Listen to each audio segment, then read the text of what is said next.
दिल्ली आज तक पर आप देख रहे हैं दाखिले की दौड़। इस वक्त आपके सवालों के जवाब देने के लिए हमारे साथ मौजूद हैं IIPM के associate dean doctor mister Rohit Manchanda मौजूद है हमारे साथ। उनसे बात करते हैं। रोहित, सबसे पहले आपसे जानना चाहेंगे कि किस तरह के जब आप इंटरव्यू देने के लिए जा रहे हैं किसी भी एकेडमिक इंस्टीट्यूट में, तो आपको क्या ख्याल में रखना चाहिए?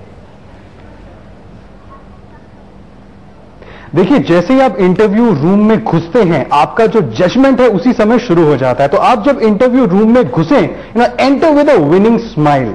उसके बाद जब आप इंटरव्यू में आ जाते हैं, आप देखिए आपके पैनलिस्ट कौन हैं।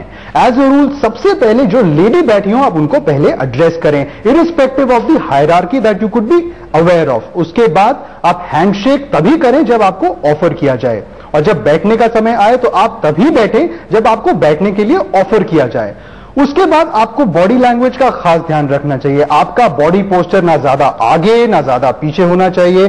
जैसे आपके हाथ है, your hand should not be below the table, या आपके एल्बोज टेबल के ऊपर नहीं होने चाहिए। आपके रिस्ट होने चाहिए ठीक टेबल के ऊपर। और जब आपसे सवाल पूछा जाए तो सवाल आपको भले ही एक इंटरव्यूअर पूछे, उसका जवाब आपको देना चाहिए पूरे पैनल की तरफ देखकर। इससे आपकी बॉडी लैंग्वेज, आपके पूरा अच्छा इंपैक्ट पड़ेगा। जी रोहित, लेकिन आप इंटरव्यूअर भी उस तरफ भी बैठते हैं टेबल के। आपसे जानना चाहेंगे, जब आप एक स्टूडेंट को असेस कर रहे होते हैं तो आप क्या ढूंढ रहे हैं? एक छात्र में आप क्या ढूंढ रहे हैं? अच्छी क्वालिटीज क्या है एक छात्र की? देखिए, हर इंटरव्यूई में हम ढूंढते हैं कि क्या वो अपना रेज्यूमे डिफेंड कर सकता है कि नहीं। तो अगर उसने रेज्यूमे में एक पर्टिकुलर हॉबी को लिखा है तो हम हॉबी से रिलेटेड सवाल पूछेंगे। 12th में या उन्होंने कौन से सब्जेक्ट्स पढ़े हैं उन सब्जेक्ट्स के बारे में सवाल पूछेंगे।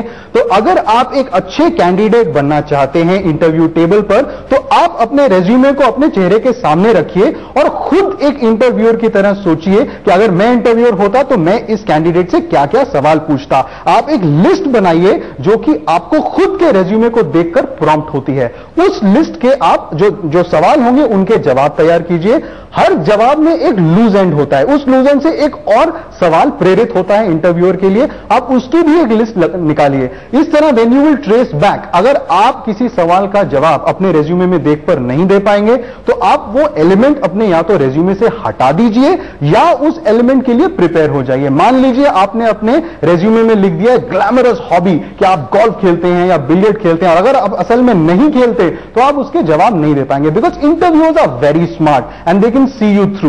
तो एज अ इंटरव्यूअर मैं ये चाहूंगा कि आप जो जो क्लेम कर रहे हैं उसके बारे में आपको अच्छी जानकारी है। This will give me an impression that you are truthful and you know everything that you are talking about. जी, लेकिन अगर ऐसी सिचुएशन आ जाए कि आप किसी सवाल का जवाब नहीं दे सकते हैं, राहुल हमसे सवाल पूछते हैं SMS के जरिए, अगर किसी सवाल का जवाब नहीं आता है तब क्या करें? जी देखिए, 3 तरह से आप हैंडल कर सकते हैं सिचुएशन को। पहला, ऑनेस्टली। दूसरा, थोड़ा सा चीकी होकर। और तीसरा, वाइजली। तो आपको सिर्फ तीनों में से विजडम में ही आंसर देना है। फॉर एग्जाम्पल, अगर आपसे पूछा जाए एक सवाल कि आप बताइए कि लेट्स से हमारे फर्स्ट प्रेसिडेंट कौन थे, तो आप ये भी कह सकते हैं कि अरे फर्स्ट प्रेसिडेंट जानने की क्या जरूरत है, आप मुझसे मेरे कोर्स के बारे में सोचिए। This is a little cheeky answer. या फिर आप ये कह सकते हैं कि देखिए मैं तो जानता नहीं, मैं तो एक छोटे शहर से हूं, मैं ज्यादा अखबार पढ़ता नहीं। बट एक वाइज आंसर ये होगा, sir I think I should know it but I will go back and check, you can apologise. तो एक स्मार्टली और वाइजली आपको आंसर देना जरूरी है। यानी आप एक एटीट्यूड ढूंढ रहे हैं, जानने की जो एटीट्यूड होता है उसको ढूंढ रहे हैं। ये जरूरी नहीं है कि आपको हर एक सवाल का जवाब आना हो, लेकिन आप कॉन्फिडेंस के साथ उसको हैंडल कर पाए। एक और सवाल आया है, ऋतु जानना चाहती हैं कि मेरी परसेंटेज 12वीं में के बोर्ड में ज्यादा अच्छी नहीं रही है, मेरे 62% आए हैं, तो किसी कॉलेज में एडमिशन तो नहीं मिलेगा, लेकिन अब मेरे पास ऑप्शंस क्या है? देखिए ऋतु, सबसे पहले इस सवाल का जो जवाब का जो दायरा है वो बहुत बड़ा है कि कम परसेंटेज वाले लोग क्या क्या कर सकते हैं। इसका जवाब मैं आपको एक शब्द में नहीं दे पाऊंगा, देना नहीं चाहिए मेरे को। आपको रूट कॉज को ढूंढना चाहिए। आपको अंदर झांक कर यह देखना चाहिए कि मार्क्स कम क्यों आए। आपको यह देखना चाहिए कि क्या शायद आपके चॉइस के सब्जेक्ट्स नहीं थे। एडमिशन में 2 चीजें बहुत इंपॉर्टेंट है, आपके चॉइस का कोर्स और आपके चॉइस का कॉलेज। और आपको प्रायोरिटी देनी चाहिए आपके चॉइस के कोर्स को। कुछ लोग ऐसा करते हैं कि अपने चॉइस के कॉलेज में नहीं जाते, किसी अच्छे कॉलेज में एडमिशन मिल रहा है तो कोई भी कोर्स कर लेते हैं, वो गलत है। इससे अच्छा होगा कि आप ऋतु कॉरेस्पॉन्डेंस में एडमिशन लें, लेकिन अपने चॉइस के कोर्स में एडमिशन लें, उसके साथ साथ आप कुछ जॉब भी कर सकती हैं। This is going to be a better option. और आपके एज में काफी लोगों को यह भी नहीं पता होता कि हमारा क्या चॉइस होना चाहिए कोर्स का। तो आप ये देखिए कि कौन कौन सी इंडस्ट्रीज हैं जो अभी राइज पर हैं। जैसे टूरिज्म इंडस्ट्री राइज पर है, 8.8% जो नास्कॉम ने आंकड़े दिए हैं।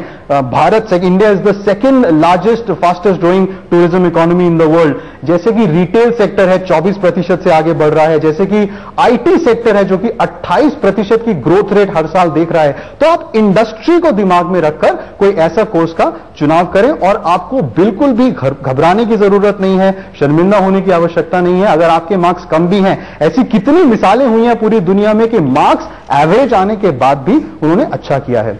सो माय विशेस टू यू।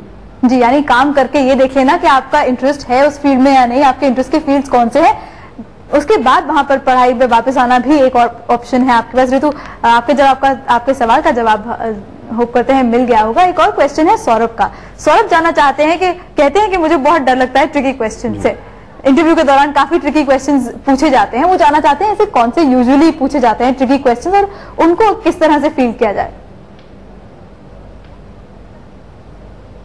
आप सवाल फिर से पूछिए। Tricky questions usually generally most common tricky questions कौन से होते हैं, जैसे दीवार का रंग कौन सा है आपके पीछे की, इस तरह के जो सवाल होते हैं, और इनको किस तरह से इनको फील किया जाए, इनका जवाब किस तरह से दिया जाए।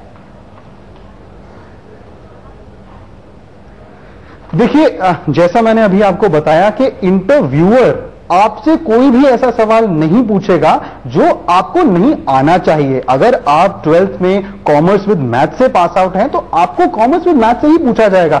बेस्ट तरीका यह है एक प्रिपरेशन करने का कि खुद को इंटरव्यूअर मानकर जाएं, ना कि इंटरव्यूई मानकर जाएं। और आप सोचें कि अगर मुझे किसी को सिलेक्ट, देखिए कई तरह के इंटरव्यू होते हैं, जैसे स्ट्रेस इंटरव्यू है, जैसे ऐसा इंटरव्यू है जिसमें जानबूझकर आपकी तरफ ध्यान नहीं दिया जा रहा। हमने ऐसे एग्जाम्पल्स देखे हैं, जब स्टूडेंट्स जाते हैं तो इंटरव्यूअर अपने बार जूते के तस्मे बांधते हैं, इधर उधर देखते हैं या कई बार स्मोक भी करते हैं।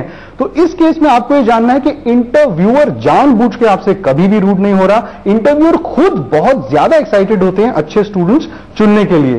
तो आपकी प्रिपरेशन डिपेंड करती है। आप खुद सोचें कि अगर आप इंटरव्यूअर हैं जो आपने सब्जेक्ट किए हैं, उन सब्जेक्ट्स में आपकी पूरी नॉलेज होनी चाहिए। जी, यानी इंटरव्यू, आपने बहुत पते की बात की। इंटरव्यू चाहते हैं कि आप उनके पास आए और पढ़ें उनके साथ, उनसे डरने की जरूरत नहीं है, कॉन्फिडेंट होके अपने इंटरव्यू को फेस करें। बहुत बहुत शुक्रिया रोहित, आपने हमसे बात की और इन सब सवालों के जवाब दिए, बहुत बहुत शुक्रिया। और दाखिले की दौड़ में आज के लिए बस इतना ही, लेकिन ब्रेक के बाद दिल्ली की खबरें दिल्ली आज तक पर लगातार जारी हैं। आप देखते रहिए दिल्ली आज तक।